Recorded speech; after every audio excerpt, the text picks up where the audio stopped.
The University of Sheffield, England, 2015.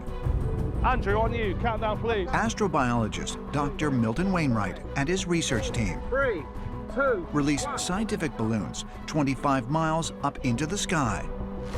Once a balloon reaches its target altitude, a capture mechanism will collect samples of material within the Earth's stratosphere. After the sampling is complete, the balloon bursts and the capture mechanism descends back to Earth under the safety of a parachute. In 2015, Dr. Milton Wainwright sent one of these balloons up, and it was hit at an incredible rate by something that left behind a small crater.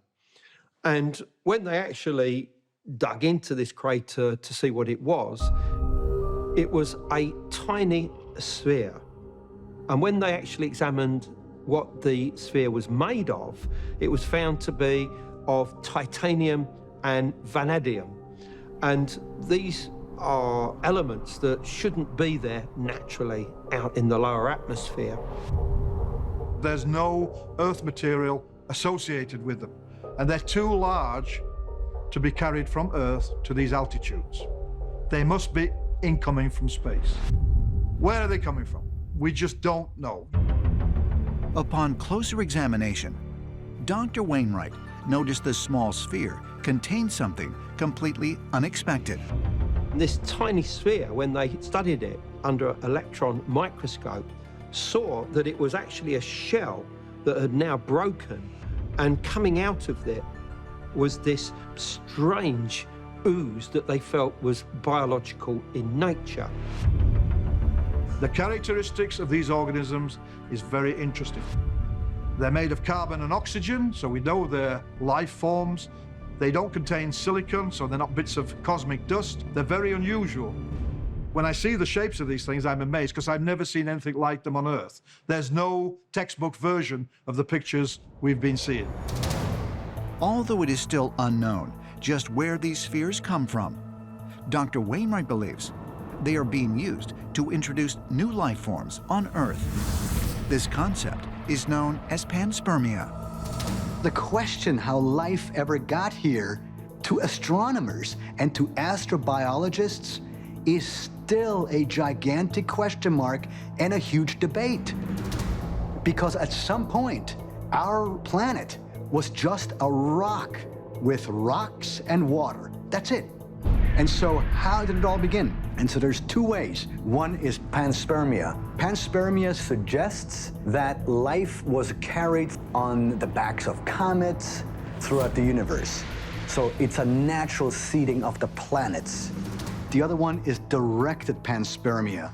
And direct panspermia dictates that an intelligent extraterrestrial civilization that's much, much older than ours sent probes out to seed the planet with their own DNA.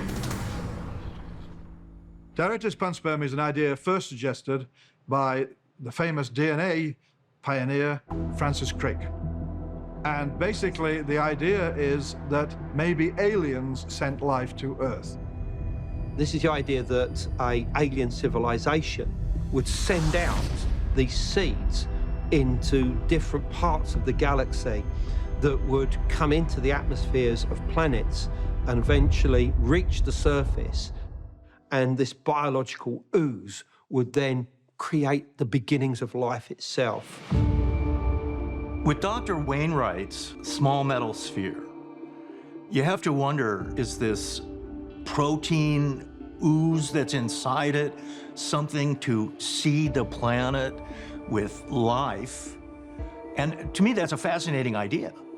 And if this is the case, then perhaps the extraterrestrials are using these metallic spheres, which are full of some protein liquid that will jumpstart life on the planet.